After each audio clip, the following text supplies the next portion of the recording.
Hello,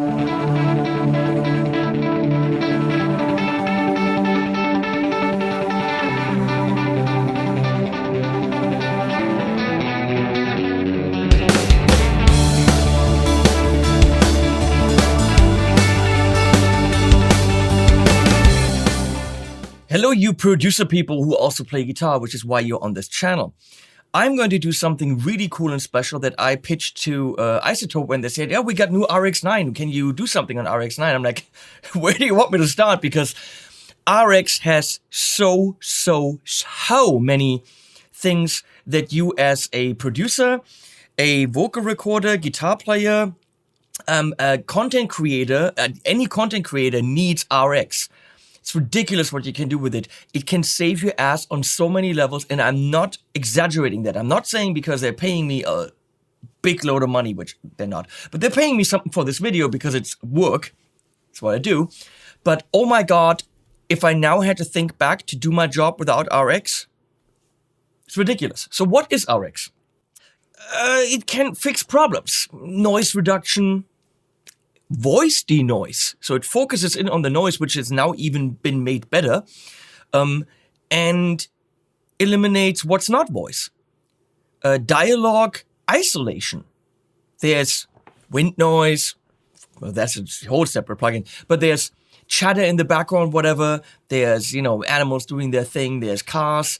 It focuses in somehow with artificial intelligence, machine learning, all those new kind of words, on what the voice should be and brings it to the foreground. What if you have one of those lav mics? You recorded a beautiful interview and there's Russell on it. There's a D-Russell Crowe. It removes Russell Crowe from every movie. D-Wind. I've been in the field, literally in a field, with a shotgun mic and there was loads of wind on it. You use that, magically the wind is gone. But what I want to do is show you how you have this recording and you wish you could play with it. You could rearrange it. Maybe your guitar performance was really shitty. It was a live recording or whatever. It was a practice from recording.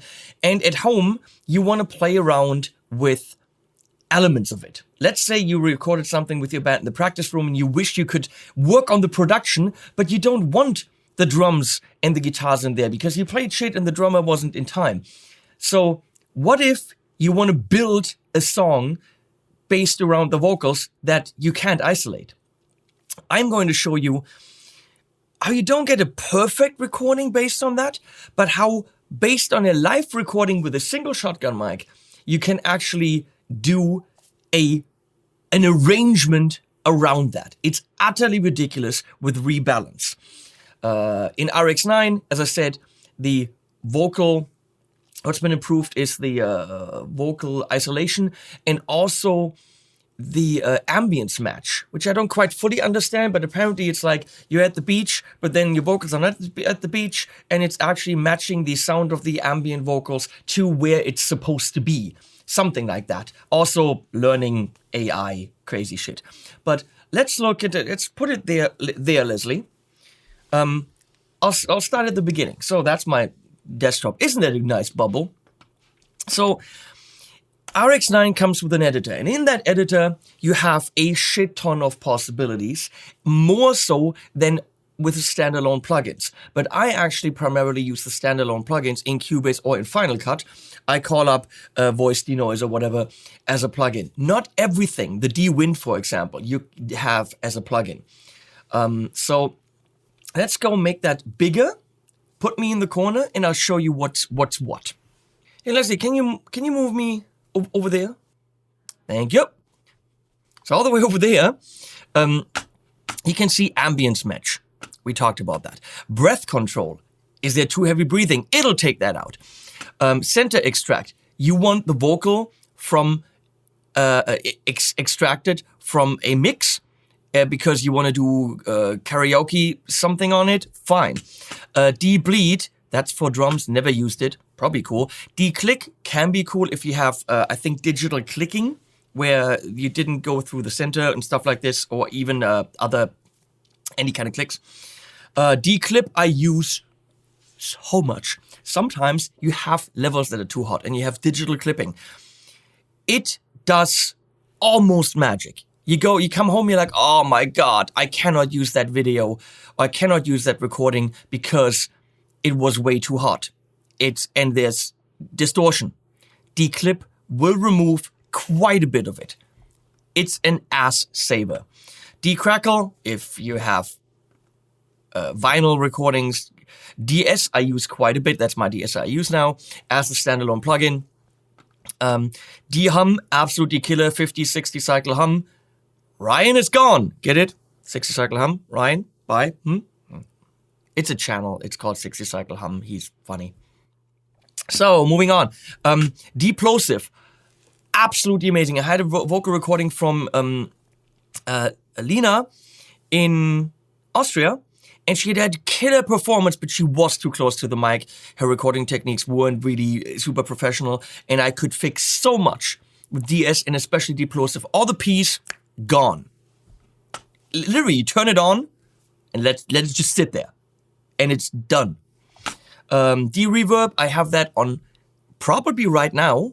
Really killer shotgun in front of me, but I use that just to get my voice even a little bit closer to you in a room that's treated. In non-treated rooms that are very reverbery, still, it can get your voice closer. It's a must-have for me every day. D-Russell, Crow. Get it? You know, we talked about that. D-Wind, same thing. Deconstruct, no idea what it does. Dialogue Contour, I don't know what that does. Dialogue D-Reverb, that's cool. That's new, I think. Is that new? It's D-Reverb, but for dialogue. I want that. Dialogue Isolate, that's been improved apparently. Guitar denoise will get rid of buzzy amps, hummy amps, pick sounds on an acoustic, scratch sounds on an acoustic. Do we need that? Should we have that? Is that too fake? I don't know, but if it's bugging you, it can do it. Interpolate, I have no idea. Mouth declick, that's the... I don't have problems with that because I'm not super close to the mic, but when you have a singer where that is a problem, run it through there, you're done. Music rebalance is what we will do. Spectral denoise is a different denoiser. Spectral recovery is, you have something that's a little bit too dull, especially for vocals. That can actually bring some shine to it and simulate what it would have been if it had been recorded well. I think that's how they explained it. Spectral repair, I think similar. Voice denoise, I use daily on almost everything. Even with a pristine recording setup I have here. The Mac's going on a little bit. There's a screen running right there. There's a camera, there's a camera. Sometimes that camera's on. That Mac is making sounds. So with voice denoise, all those disappear and my voice becomes clean. So even in a studio like this, it makes a lot of sense. Wow and Flutter, if you have a tape. And then there's all these utilities that I literally don't know what they do. This is all in RX9. There's smaller versions. This is the advanced version. Even RX Elements has denoise, declip, and D something else. So now let's get to rebalance. It's freaking insane. If you have a recording and you want bass, vocal, percussion, and everything else separated, or just change the levels a bit, it can literally separate them out for you. We're going to really test it. This mic right here, that's a Sennheiser MK416PH. Leslie's right now getting this, so we're not using the Sharps. You're hearing this mic right now. And that is the mic that I recorded a live gig with. 15 meters from the stage. You have a sound, it's not ideal. I will try to separate the tracks from that live gig and recreate a whole production around it. And you'll witness that. So I'll open that file. So here we have that live recording. It is mono, and it's not amazing. It's literally just the shotgun mic without any treatment. Walking through an open field, the sun is setting fast. Don't know where to go from here, but I'm walking at last. But what if you really liked that song and you wanted to work with it and try to produce something so that maybe when the vocalist comes in the studio, you already have something down? What if you want to capture the feel of that recording? I will show you how to do that. We can zoom in on it a little bit.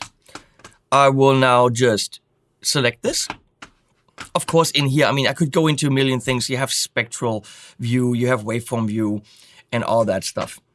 If I showed you everything, first of all, I'd have to learn everything. And secondly, it would take days. So I'm going to music rebalance. It pops up as a little plugin window. And now I can actually rebalance this right here if I wanted to. I'm not going to even do that. I'm going to go to best quality. I'm going to say separate the tracks. How's it going to do that? I don't know. It's magic.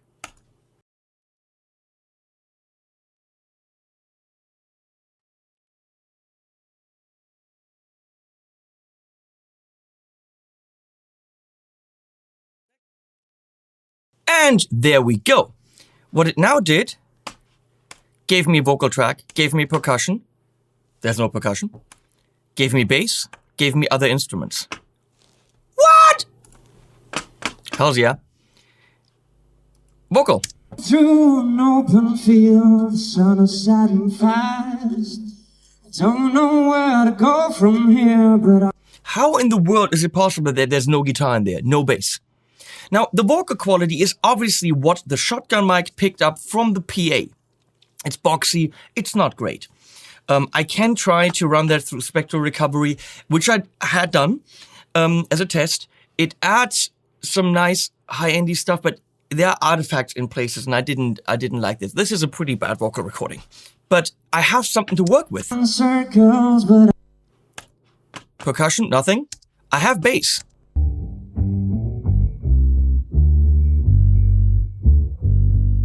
It's not great, but it's something to start working with. And I do have the guitars, which weren't played great, so I will replace those. I'll probably replace the bass as well. So let's see. Here's supposed to be vocal.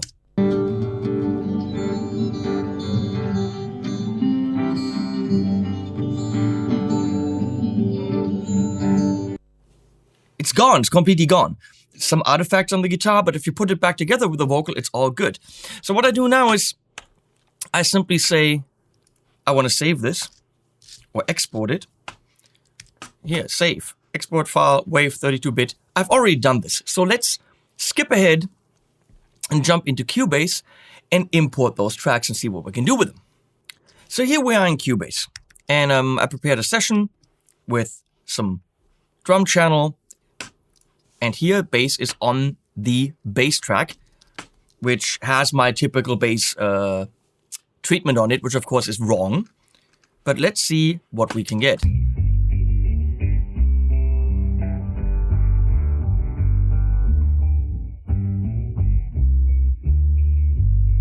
There's definitely bass. Is it a beautiful, pristine bass as if I recorded it DI? Well, hell no. It's a shotgun pointed at a stage. But I can make out the notes, I can make out the lines, I can make out the rhythm, which is very important, and I have a foundation to build something on. Here, and of course the treatment I have on there, let me see, just to let you know, on that track, LA2A, and an API, where I boost a little bit of the top end and really take the boxiness out. Done. Here are the acoustic guitars. Of course, it's Rafa's guitar and my guitar mashed together in one track because it only does other instruments.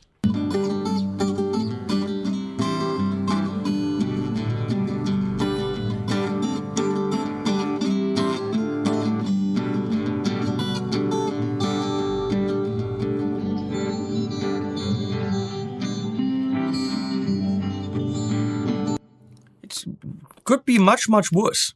Acoustic guitars, sending it through some compressor and a Mark EQ. I could also send that into Neutron, which I actually sometimes like to do, from iZotope. But let's keep the iZotope love to, like, you know, what's necessary for this video. I love all that stuff, actually. Vocals are the biggest thing that we want. There's a little picture of Rafa. So I'm running the vocals through Nectar. I can actually really shape them the way I want. I will not stop moving on until the break. There's this boxiness. Now I can actually EQ that out quite a bit. Moving on until the break of dawn as a child. So right now I'm taking out the bass quite a bit, but I'm also avoiding that boxiness. Saw the ocean. I've been growing old too soon. And I can actually have them pitch corrected a bit. So it's in the key of G, and I know that. And we're just gonna tune them a bit so that, you know, it's easier for me. Break of dawn as a child saw the ocean. I've been growing. Let's compress them. Old too soon.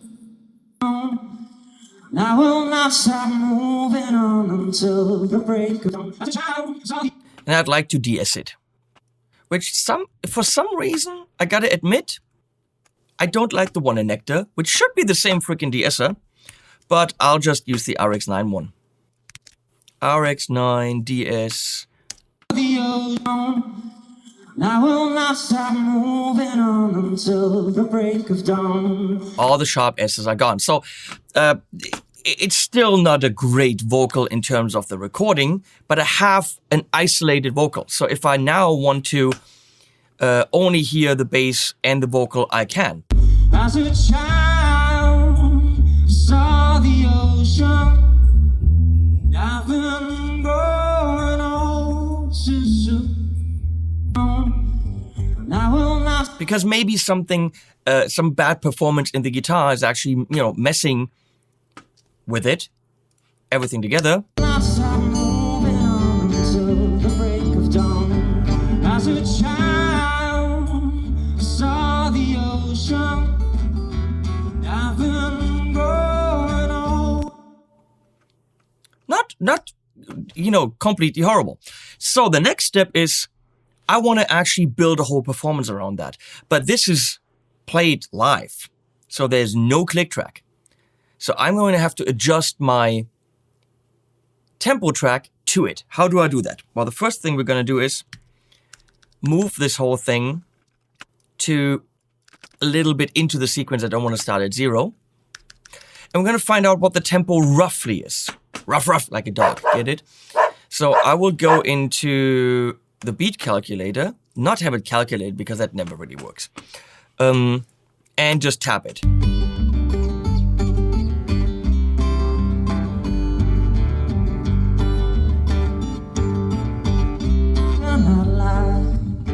So we're gonna assume around 82.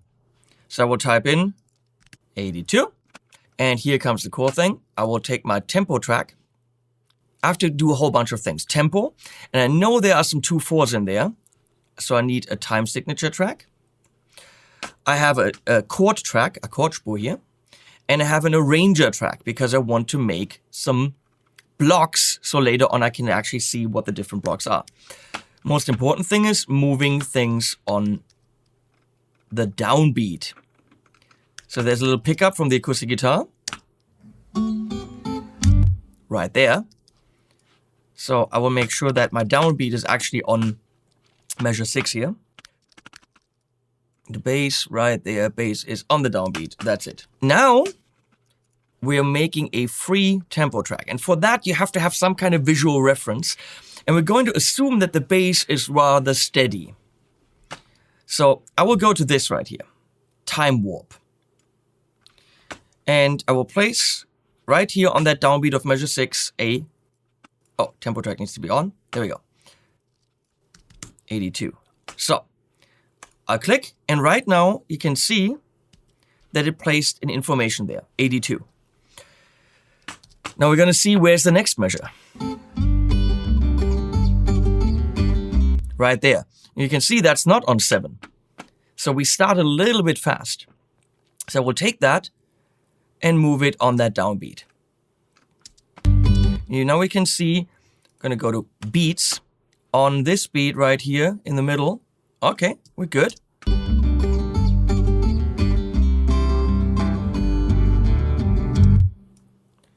And you do this for the whole song. sometimes even in the middle of the measure.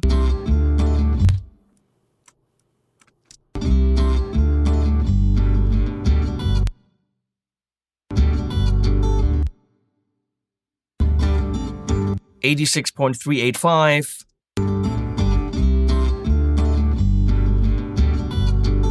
So it'll move around. Walking through an open field, the sun is But because I have the bass separate, it's relatively easy to see where the tempo should be. setting fires.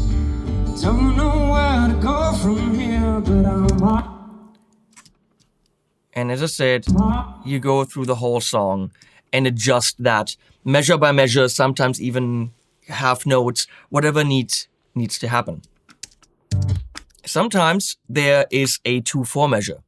So what I do is, let's assume that was here. I put 2/4 there. I put 4/4 there. Good. And I will also mark my sections. Intro.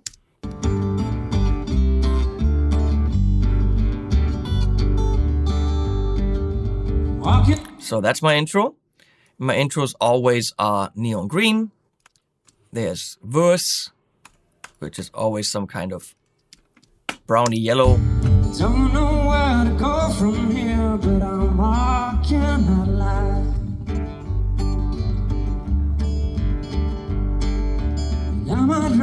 Actually, that was correct. That was exactly the part where we need the 2/4. And so on. So what I'll do is go through the whole song now, do the tempo track to match the live performance. You have to do that in small increments. Because even though, let's say I could pull, I don't know, over here, this measure there, it doesn't mean that within that, the tempo is steady. So you definitely have to make sure that you're doing it measure by measure in small increments, depending on what the band is doing. Okay, don't do something like this where all of a sudden it's super fast and super slow, because you very likely didn't actually play it like this. Okay, I'm gonna jump ahead to me having done that. Here we now have the full song. We can see intro, verse, verse, chorus, intro theme again, verse, verse, chorus. There's a little red thing which indicates that there's a special chord happening in the middle of the double chorus, and then outro. Relatively simple. You can see that the tempo track's kind of always similar. 82, 82.83, 79, 80, 80. So I'm pointing at it. You can't see where I'm pointing, but it's roughly the same thing. But of course it has to be adjusted specifically what's going on in the song. So now we do drums. So now we start with the drums, which is a little bit more difficult because the bass, even though nice and steady, is a little bit laid back, whereas the rest of the band is pushing. So to make it really work, you cannot really work on the grid.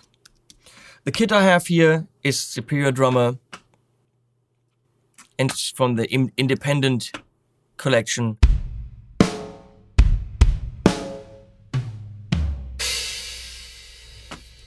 Nice for that kind of song. So if I just, it's going to be a very, very simple beat. If I just go on the grid,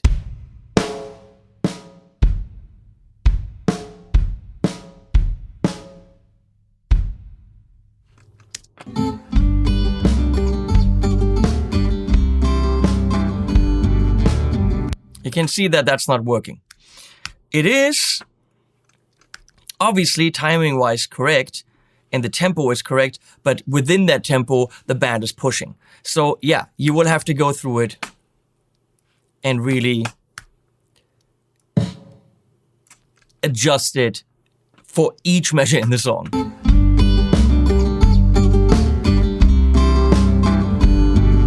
So yeah, that wasn't really right.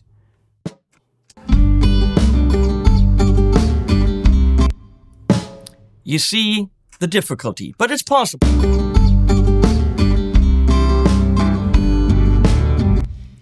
And let's say, by the way, if you want to know how to do this drum programming stuff, there's the complete guide to drum programming by me at spectredigital.com.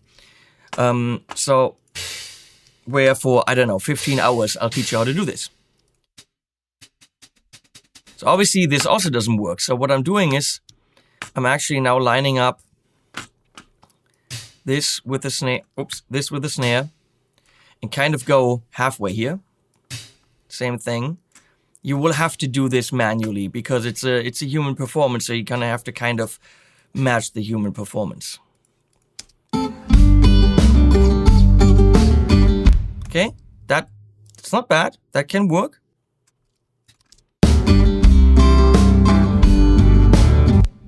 And I am doing ghost notes here, which again, roughly placed and then moved to taste.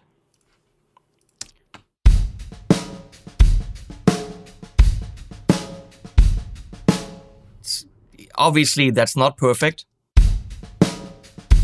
So you'd really have to fiddle with it to get it right. Which is possible. It takes time. That's probably...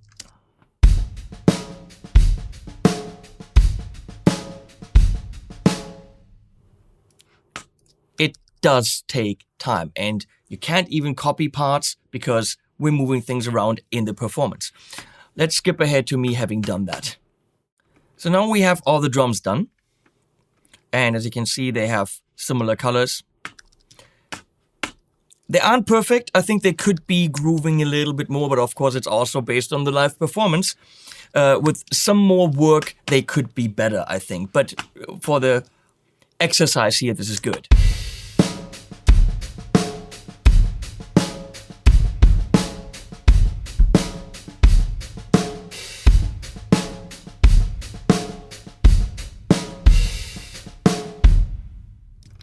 And so on and so on. So the chorus.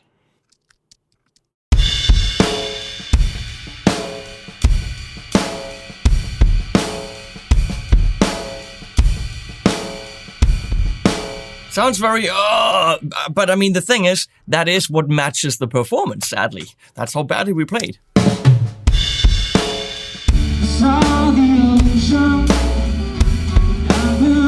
You get the idea, and I did that for the whole song.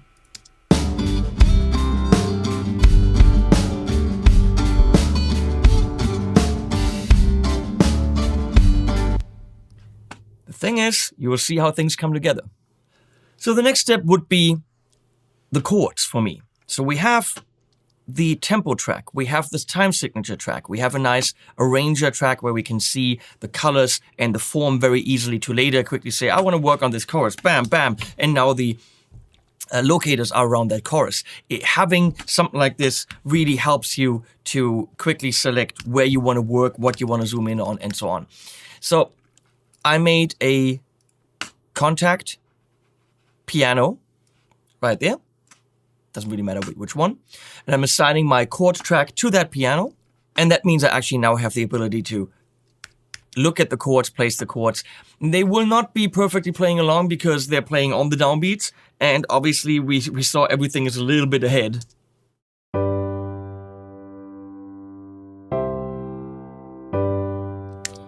And the way I did this is just place them with the pen where you need them. They can be anywhere in the measure. Click on it. And select the correct chords. And an F, that's really wrong.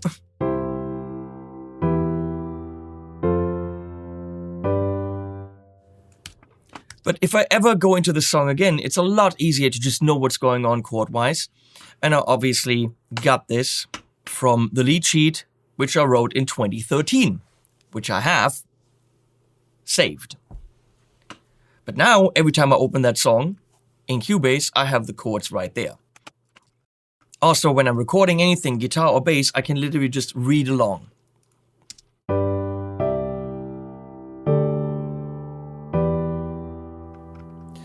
And that's the trick now. Now you have the ability to replace the bass or replace the guitar, but you already have a bass or guitar performance there to work off of or actually to play along to. So the first thing I'm doing is replacing the bass. So this is our bass that we had.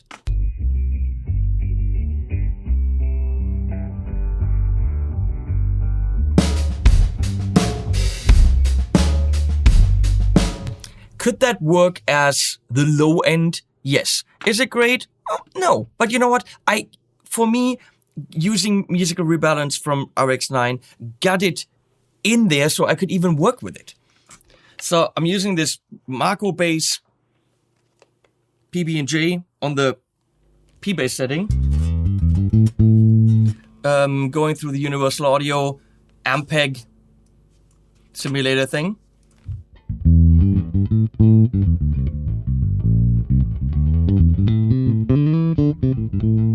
And now I have my chord track, and all I gotta do is follow along. And I can just play the original guitar. It wasn't perfect, but at least I have something to play along to. Where are my chords?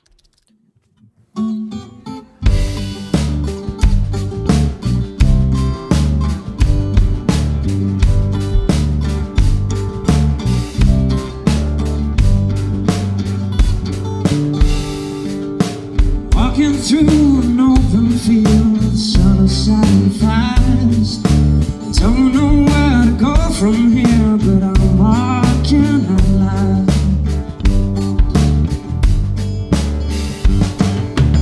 I might run in circles, but at least I'm moving on. And so on. Since this is let's do a quick production of this live thing with the live vocal from the shotgun mic. We're not going for mega studio production. I'm using this Yamaha Transacoustic, and instead of miking it, I'm going piezo, but I'm actually using this Universal Audio Woodworks plugin, which is pretty remarkable. It's doing something similar to the Fishman Aura, where when this is off, this is the piezo.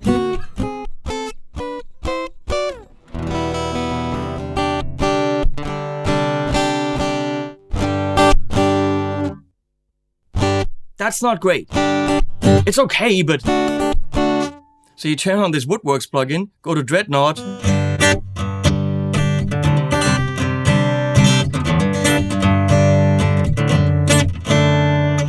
That's pretty phenomenal. So for the first guitar...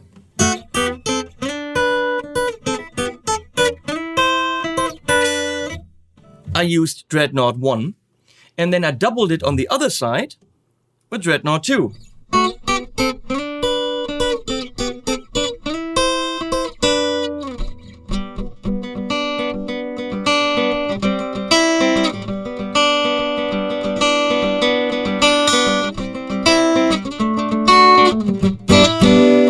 And then I did strummed guitars, Rafa's part, with 3.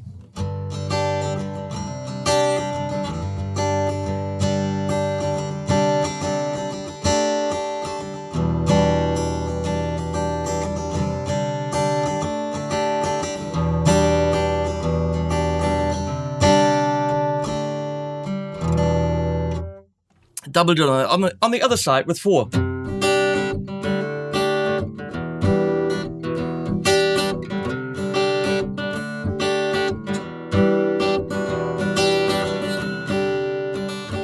So, and if I had any of that stuff, I could actually use guitar repair something, guitar denoise from RX9. Of course, I'm an amazing player and I don't have that. Or that pick noise, but that pick noise is actually pretty good because I'm using one of those Tusk picks from Graphtech.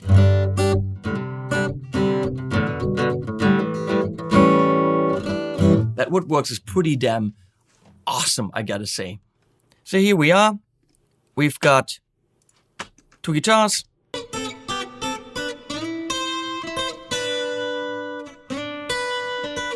You couldn't tell me that that's a piezo. And then we've got 2 rhythm guitars.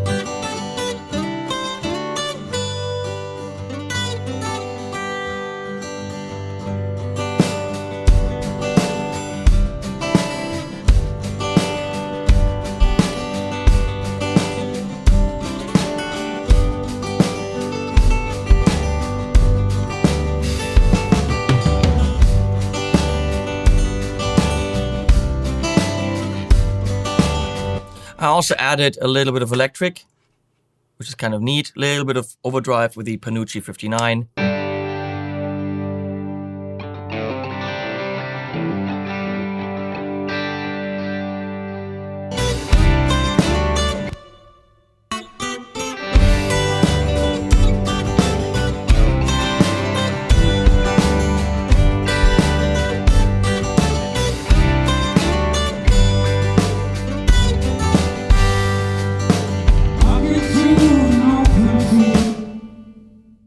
So let's see if we can get the vocals out a little bit more. And even if you don't want to use them as your final vocal, they were a great guide to get me to this point. So guys, I'm going to have to go to Neutron or Neutron because Nectar seems to be failing for some reason. There's something wrong with Nectar. I'm drawn in circles, but at least I'm moving on. Better. I will not stop moving on until the break of dawn. As a child, I saw the ocean. I've been growing old too soon. So tonight, I'm off to meet my fate. And watch the silence see reflecting. I'm drawn in circles, but at least I'm moving on. I will not stop moving on. I've been growing. I did a doubler here to fatten him up a little bit. I will not stop moving on until the break of dawn. As a child, Let's see what that all sounds like together. I'm drawn in circles, but at least I'm moving on. I will not stop moving on until the break of dawn. As a child,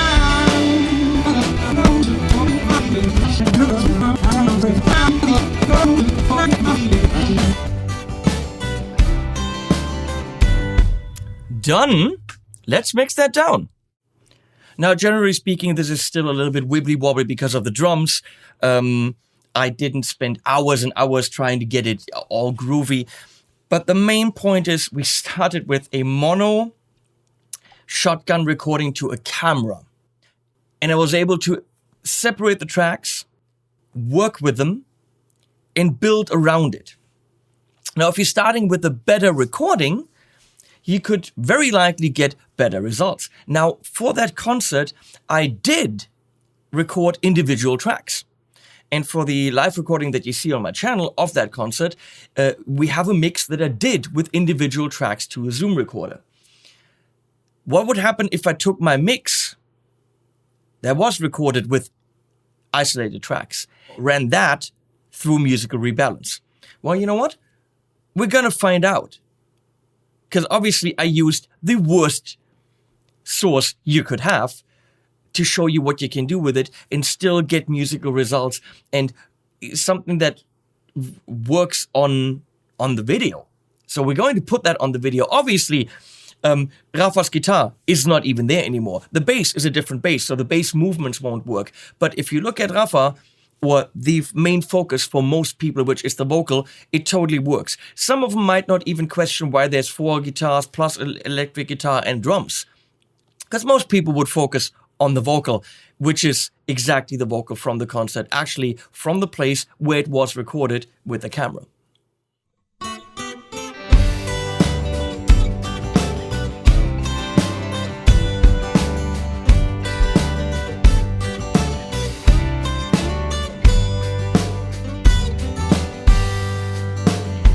walking through an open field, the sun is setting fast. Don't know where to go from here, but I'm walking alive.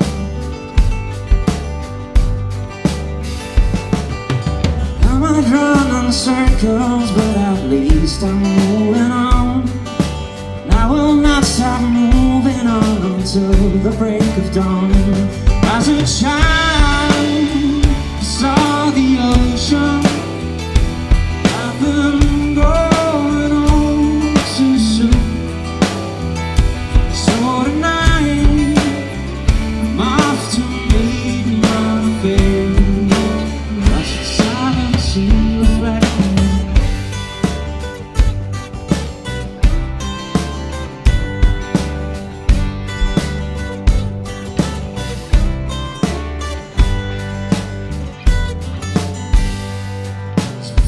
years since the last time I saw someone of my kind. Memories of my past I have completely left behind.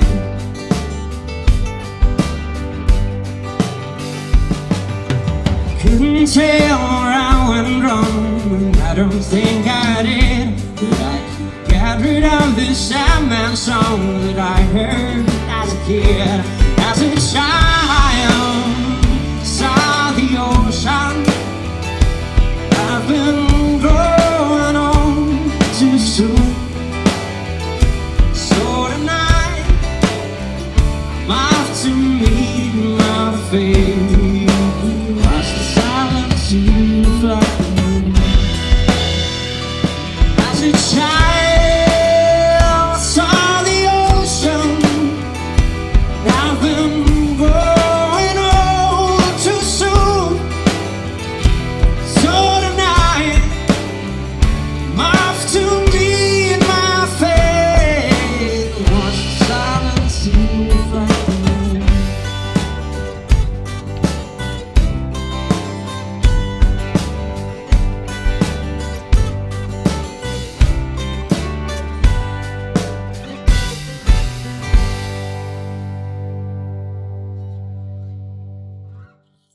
Vielen Dank.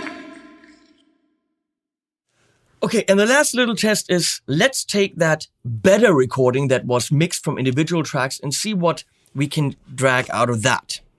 So you can see we're already starting with a much higher signal because this is something that I mixed and mastered from individual tracks.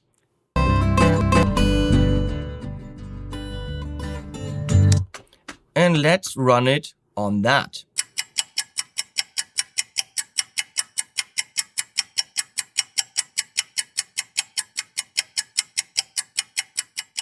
Here we go. Now we have separate files. Look at them.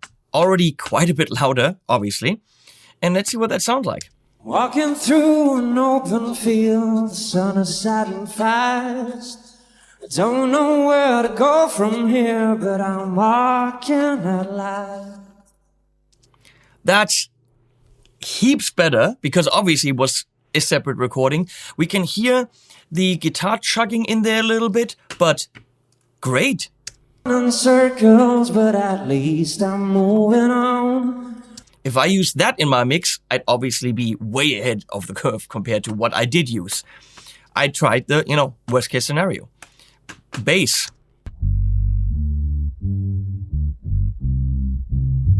It still has that kind of fretless vibe where obviously it can't take the high end into account, but again, something I could use. And other instruments.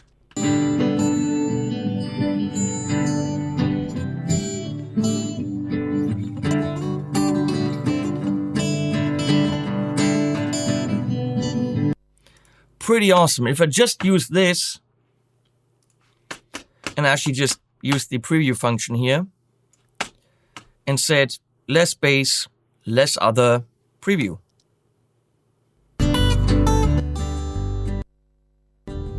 Walking through an open field, the sun is setting fast. I don't know where to go from here, but I'm walking at last. What I showed you was DS, maybe reverb, and music rebalance. There is so much in RX that if you're a professional in a music or any kind of audio recording field, most certainly as a content creator or someone who records dialogue in many different locations, doing movies, doing film, doing TV series, it doesn't matter. There's a dog.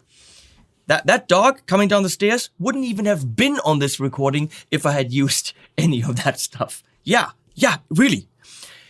It's such an important tool to get your audience the best vocal performance, the best speech, the best wind-free, Russell Crowe-free, de-plosive-free, de-reverb-free signal possible. What we need is speech.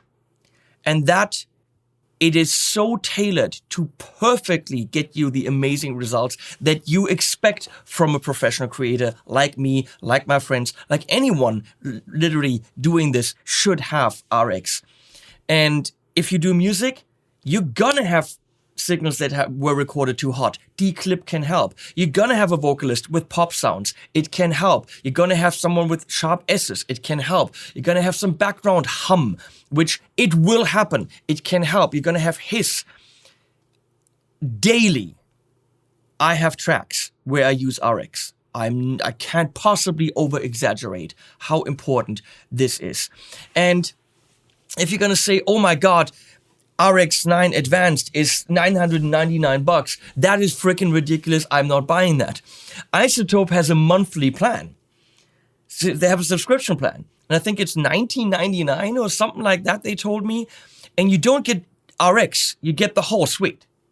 You get RX, you get Neutron, Ozone, Nectar, all that shit. So for $20 a month, not to have access to these tools would make you pretty much, I don't know, not smart, if you are in need of those tools. But I'm telling you, most people are. If you do any kind of content creation, not spending the $20 a month is just plain stupid. Okay? Obviously, they supplied me with it. They even pay me for this video. But I would give them $50 a month to have this and only to have RX without the other stuff. RX is absolutely essential for what I do. I hope that was a cool journey for you to see how I did that song and how we could use a shotgun live recording to actually create something. Thanks for watching. Thanks to iZotope for commissioning this video. I'll put links below to iZotope and all that stuff. You've been amazing. And we'll put animals at the end.